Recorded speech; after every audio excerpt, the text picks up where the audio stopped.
চিকিৎসার যে সুবিধা, প্রত্যেকটা নাগরিকের চিকিৎসা সুবিধা পাওয়ার অধিকার আছে, তারা চিকিৎসার সুবিধাও সেখানে পায় না। একটা রোহিঙ্গা মুসলিম যদি অসুস্থ হয়ে মারাও যায়, তাকে কেউ চিকিৎসা করার জন্য আসবে না, এটা নিষিদ্ধ মায়ানমারে। এবং তারা কোনো শিক্ষা প্রতিষ্ঠানে শিক্ষিত হওয়ার জন্য ভর্তিও হতে পারে না। তো তারা শিক্ষিত হতে পারে না, এখন তারা ইয়াবা ব্যবসা করবে না, করবেটা কি? তোমরাই তো তাদেরকে শিক্ষিত হওয়ার পথ বন্ধ করে দিয়েছ। তারা যদি শিক্ষা গ্রহণ করতে পারতো, তারা যদি শিক্ষিত হতে পারতো, তাহলে তো তারা এই ব্যবসা করতো না। এর জন্য তো তোমরাই দায়ী। আল্লাহ রাব্বুল আলামিন মুসলমানদেরকে দুনিয়াতে বিড়ালের মতো বাঁচতে দেয়নি।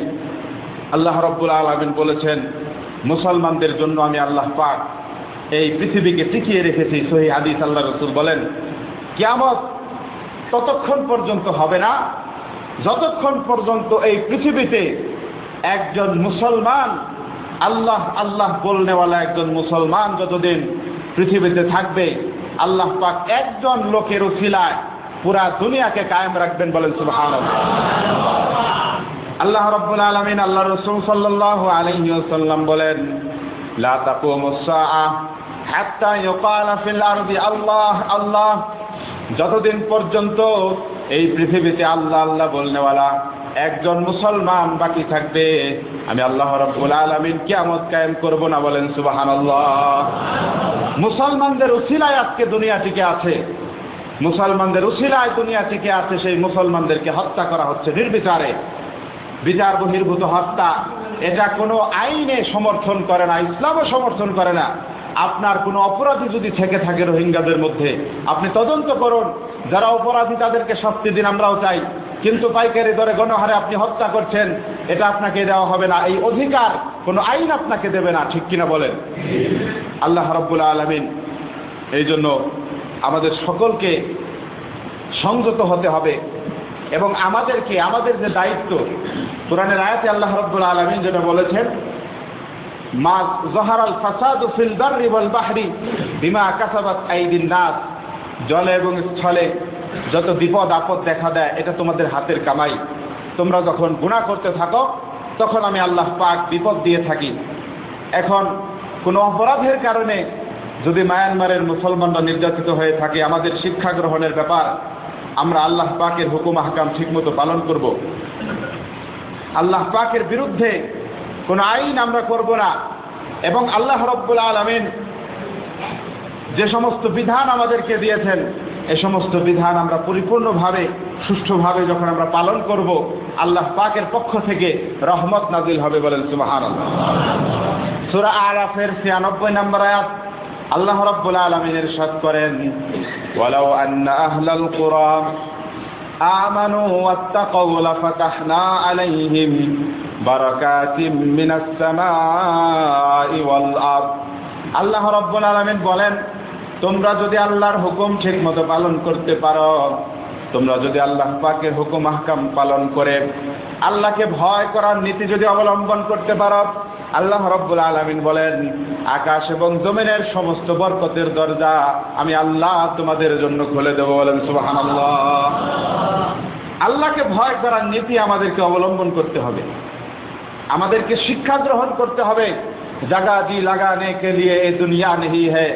তামাশা দেখার জন্য এই দুনিয়া আল্লাহ পাক সৃষ্টি করেননি, শিক্ষা গ্রহণ করার জন্য। তারা যদি কোনো গুনাহের কারণে নির্যাতিত হয়ে থাকে, সেই গুনাহ যদি আমার ভিতরে থাকে, সেটা আমাদেরকে পরিত্যাগ করতে হবে, আল্লাহ পাকের বিধান মানতে হবে, তাহলেই আল্লাহ পাক আমাদেরকে শান্তি দান করবেন। বলেন সুবহানাল্লাহ। তো যেটা সম্পর্কে আলোচনা হচ্ছিল, আল্লাহ রাব্বুল আলামিনের পরিচয়, আল্লাহ পাকের পরিচয়, এটা তো দিয়ে শেষ করা সম্ভব না। আল্লাহ যেমন অসীম, আল্লাহ রাব্বুল আলামিনের তার সত্তা, তার গুণাবলীও অসীম। এগুলো আমাদেরকে বিশ্বাস করতে হবে। আল্লাহ রাব্বুল আলামিন বলেন, হুয়াল্লাহুল খালিকুল বারিউল মুসাব্বিরু লাহুল আসমাউল হুসনা। আল্লাহ পাক বলেন, আল্লাহ হচ্ছেন আল খালিক, স্রষ্টা, ক্রিয়েটর। আল্লাহ পাক হচ্ছেন স্রষ্টা। আল বারি, উদ্ভাবক। আল্লাহ রাব্বুল আলামিন হচ্ছেন উদ্ভাবক। সেই আল্লাহকে যারা বিশ্বাস করছে, আজকে পৃথিবীতে তারা নির্যাতিত হচ্ছে, অসুবিধা নাই। এই নির্যাতন সহ্য করতে পারলে আল্লাহ রাব্বুল আলামিন অচিরেই অনতিবিলম্বে মরার সাথে সাথে আমাকে আপনাকে জান্নাত দান করবেন। চিৎকার দিয়ে বলেন সুবহানাল্লাহ।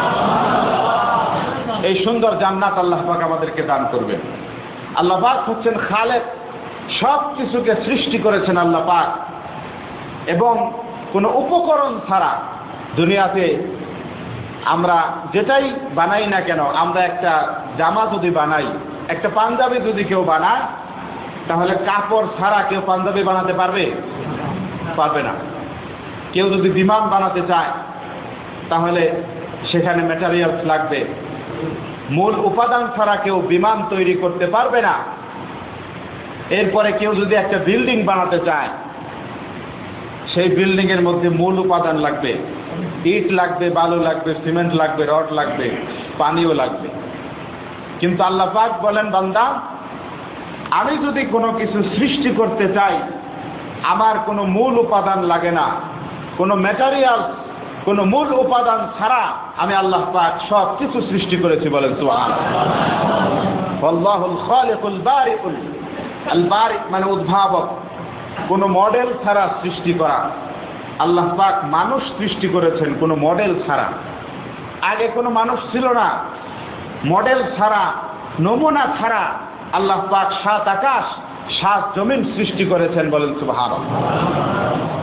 এরপর আল্লাহ রাব্বুল আলামিন বলেন, ওয়াল্লাহুল খালিকুল বারিউল মুসাব্বিরু লাহুল আসমাউল হুসনা। আল্লাহ রাব্বুল আলামিনের জন্য রয়েছে অসংখ্য অগণিত গুণবাচক নাম, সিফাতি নাম রয়েছে আল্লাহ পাকের অসংখ্য। আমরা জানি 99টি, আসলে 99টি না, আরো বেশি নাম। এক হাদিসে আল্লাহ রাসূল সাল্লাল্লাহু আলাইহি ওয়াসাল্লাম বলেন, আল্লাহর গুণবাচক নামের সংখ্যা হলো 10,000-এর চাইতে বেশি। বলেন সুবহানাল্লাহ। এত নাম আল্লাহ পাকের।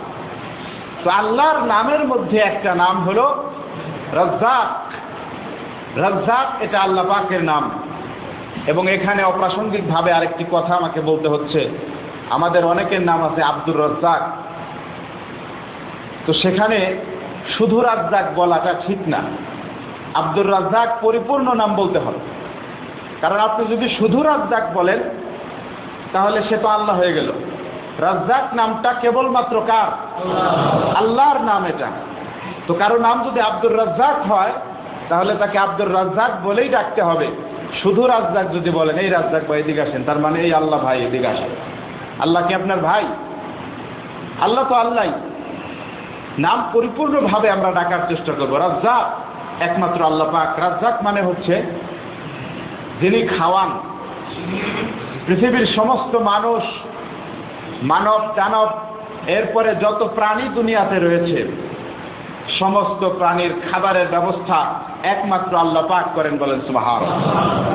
এ সম্পর্কে কোরআনের আয়াতে এসেছে, আল্লাহ রাব্বুল আলামিন বলেন সূরা যারিয়াতের 58 নম্বর আয়াত, ইন্নাল্লাহা হুয়ার রাজ্জাকু যুল কুওয়াতিল মাতিন।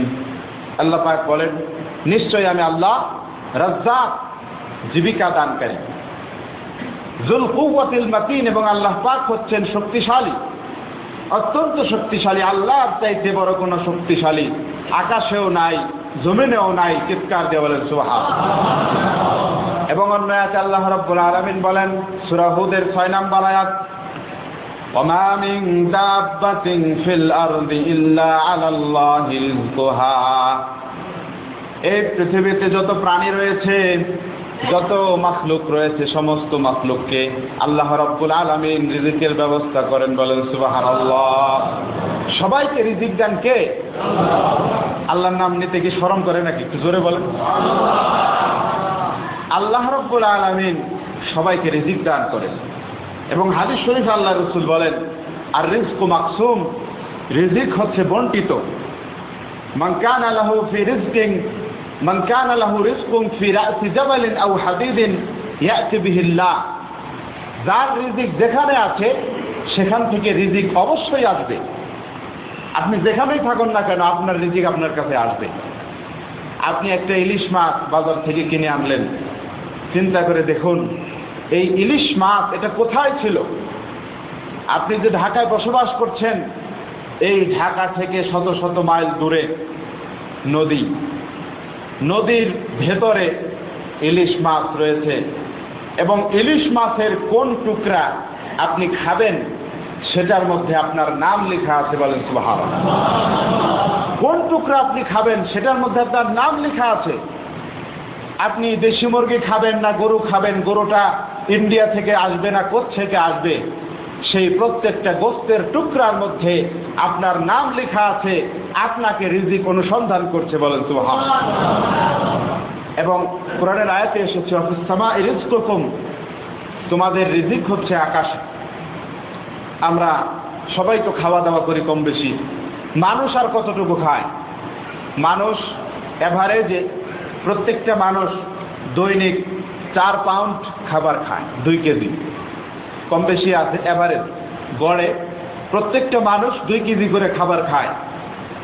কিন্তু জলহস্তি দেখেছেন আপনারা? এই জলহস্তি প্রত্যেক দিন 100 কেজি খাবার খায়, বলেন সুবহানাল্লাহ। 100 কেজি খাবার কে দেয়? আল্লাহ পাক দেয়, বলেন সুবহানাল্লাহ। এবং আরো বড় একটা প্রাণী হাতি। এই হাতি এক বেলায় কি পরিমাণ খাবার খায়? একটা হাতি 700 মানুষ এক বেলায় যে পরিমাণ খাবার খায়, একটা হাতি এক বেলায় 700 মানুষের খাবার খেয়ে হজম করে ফেলে, বলেন না সুবহানাল্লাহ। 700 মানুষের খাবার সে একাই খেয়ে ফেলে। এরপরে আরেকটু বড় প্রাণী নীলতিমি। প্রাণী বিজ্ঞানীরা গবেষণা করে দেখেছে পৃথিবীর যত বড় বড় প্রাণী আছে এর মধ্যে একটার নাম হলো নীলতিমি। সমুদ্রে বসবাস করে। নীলতিমির বাচ্চা যেটা, এই নীলতিমির বাচ্চা আজকে যেটা জন্মগ্রহণ করেছে, নীলতিমির বাচ্চা, এটা প্রত্যেক দিন 90 গ্যালন দুধ খায়, বলেন না সুবহানাল্লাহ। 90 গ্যালন দুধ, বাড়ির কাছে কথা 1 কেজি দুধ খেয়ে তো হজম করতে পারবেন না। এবং সবচাইতে বড় নীলতিমি যেটা, যেই নীলতিমিটা বড়, প্রত্যেক দিন 4 টন ছোট মাছ খেয়ে হজম করে ফেলে। 4 টন মাছ যে প্রত্যেক দিন নীলতিমি খায়, এই মাছের ব্যবস্থা তাকে কে করে দেয়? জোরে বলেন, আল্লাহ পাক ব্যবস্থা করে দেন। এবং আরো মজার কথা, আজিব ওয়াকে আকাসুল আম্বিয়া এর মধ্যে এসেছে হযরত সুলাইমান আলাইহিস সালাম একজন আল্লাহর পয়গম্বর ছিলেন, পাশাপাশি তিনি সারা পৃথিবীর বাদশা ছিলেন, নবীও ছিলেন, সারা পৃথিবীর বাদশাও ছিলেন।